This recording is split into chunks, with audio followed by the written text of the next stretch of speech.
People often ask me, how do I know where to go next? I wish I could say the same, knowing where my life is going right now. Maybe that's why I was drawn to the Camino de Santiago in the first place. To have that sense of direction, the yellow arrows would tell me where to go for at least 6 days. A different town each day with one destination. But even then, you still have to choose to take a break or keep going, to eat breakfast or skip it, to take one step forward or back when you have a blister and a detached toenail. When you get older, you become more aware that you have choices, decisions, and opportunities. Maybe it's a blessing and a curse at the same time. And you know what scares me the most? I will be the one to do it for me. I will be facing the consequences I chose. Growing up and getting used to being told what to do has its drawbacks. What others think is a safe path may not be right for you after all. We have free will, and for some reason, I am afraid to use it. I lacked faith, I lacked trust. Whispering because it's quiet time now. The walls are really thin here. But I'm actually in Porto right now. This is my first day. I came from Lisbon, took a 3-hour ride, and I hope you guys can hear me.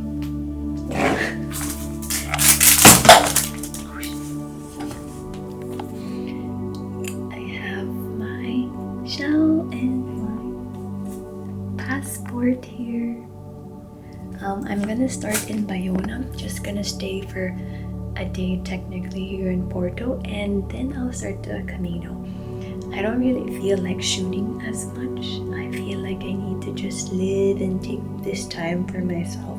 So I hope you guys enjoy whatever I shot.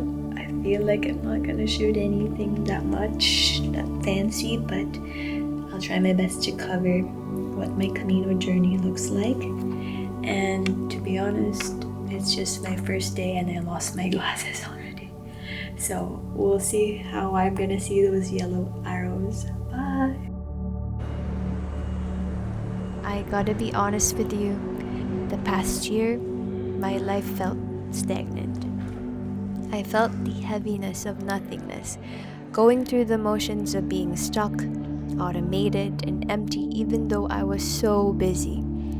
I want to make you understand what it feels like, but the only way for you to understand what I mean is to be in this hollow space, which I don't wish for anyone. So I deliberately slowed down. I was getting sick 4 times in the past year. In my season of spiritual dryness, I know God is there, but I can't believe in Him. Even though I tried to seek Him every day, doubt was my companion, and so I decided 2026 is the year of faith. I knew no one from my circle would be available to join me. Everyone has different priorities, and we are all each in a different season of our lives. Premium adulting hits you just like that. So I went alone, adding to the forced courage I had to muster doing this ambitious venture. 125 kilometers for 6 days, 140 kilometers on Strava. Bayona to Santiago on foot. This is already scary for me. People say I'm crazy and adventurous, but in all honesty, I just do it afraid.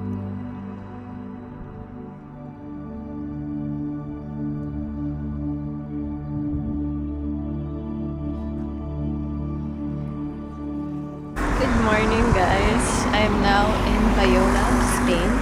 I arrived here yesterday and it was cloudy, but today the sun finally showed up.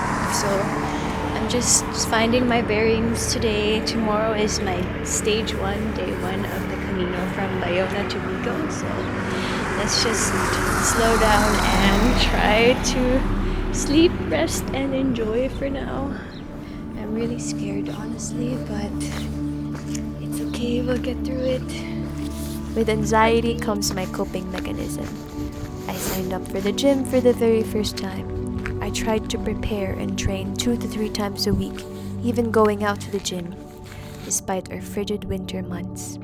little by little, week by week, I built my distance 5K to 10 to 21K. I worked less, tried to sleep more, and eat better. I was going alone after all. I wanted to be in tip-top shape.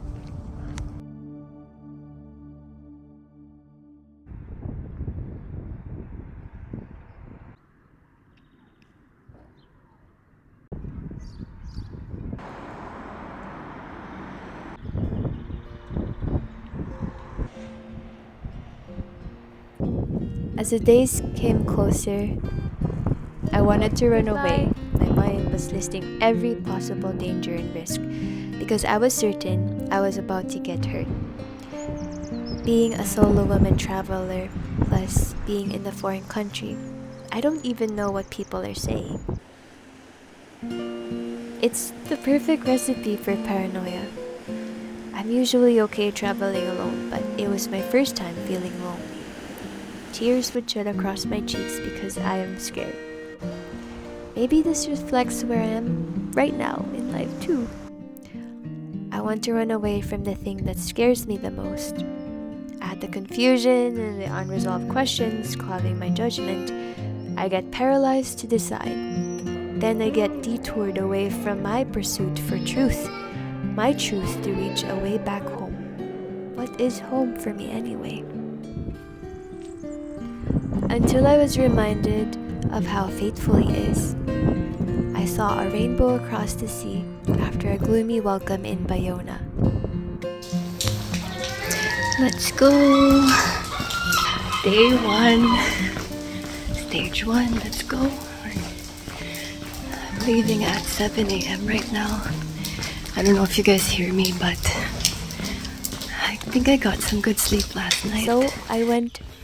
My first day, rainy, hilly, but with high hopes I will endure. The first few steps are always the hardest. Finding your rhythm, the way, and maybe even checking whether there are people doing the same crazy thing as you. So, bumaba na po kami. Punta tayo sa gubat. Ako lang mag-isa. So, we're now in Migran.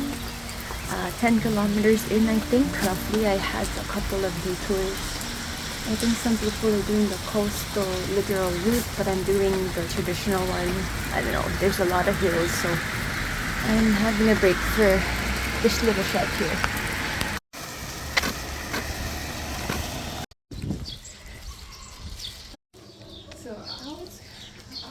Hi guys! So I met Camila. Where are you from, Camila? Italy. Italia. Yeah, she started from Porto. Yeah, from Porto. And now we're going to Vigo. Vigo. Yes. Today, as you see, it's a bit of a bit of rainy, but keep walking. No worries. Yes, see, that's coming from a pro. Thank you.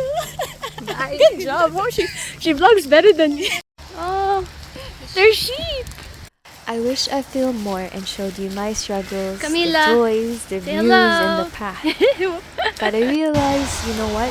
I think this sacred path is meant to be experienced truly and uniquely by each one of us. Alone again.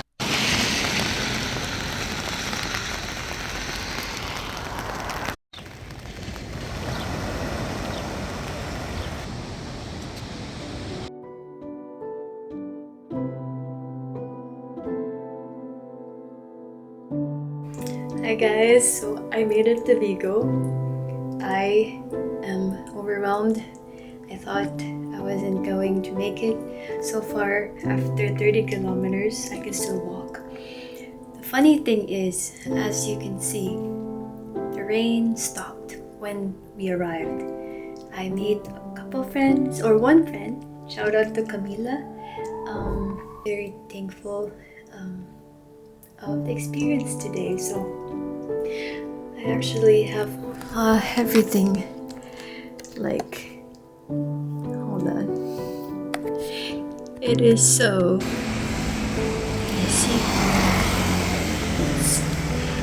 You walk and then you do laundry, you rest, you shower, and maybe this is gonna be my routine for the next 5 days. Adios, Vigo! Adios, Vigo!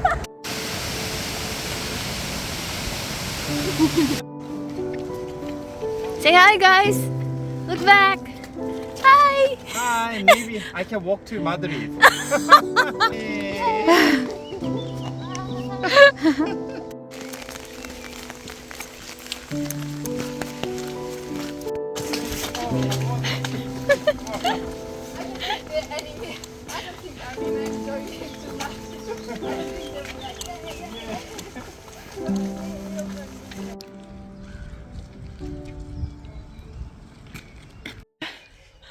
Oh my! I think you can see the future. That is Oh my god!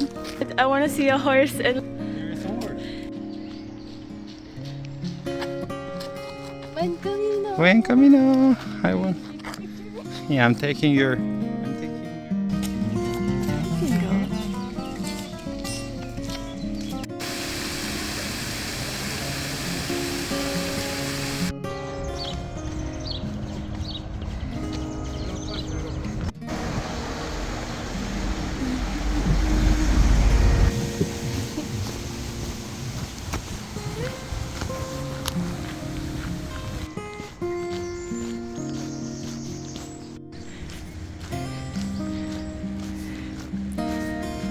No one can dictate how you should do your Camino.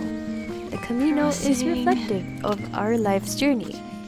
Your path is something only you can take. I felt pain in my body and my feet, blisters here and there. I felt tired too. But with my struggle and joy, I saw how God is always there.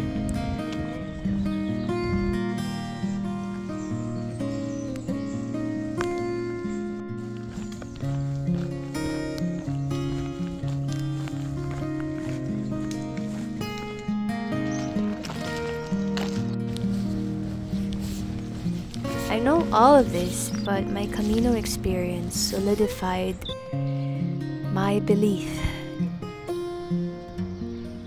I think the faith really was nurtured and instilled in me. Knowing is different than believing after going through it all. I learned God knows what you need before you even ask. One time, I didn't know I was limping from my blisters, but a couple decided to stop and help me put a dressing on the side of the road. In my mind, I thought I would finish my journey alone. But I met Camila and Seonjung, whom I'm thankful for because I think without their encouraging presence and friendship, I would have not finished. When you're too tired, your walls are down. When you're more aware of your weakness, you are humbled. You appreciate the little things, the nutritious meal you happily ate, the warm shower after a long 30K walk, the silence of the night, and the golden morning light. I am alive, and that is enough. I think we will continue our pursuit no matter what. Carry our own loads, walk with different reasons, and meet other people whom we can form deep connections with if we let our vulnerabilities spring into honesty. Little by little, step by step, it all becomes clear. We did it, guys! The journey never ends anyway. Buen Camino.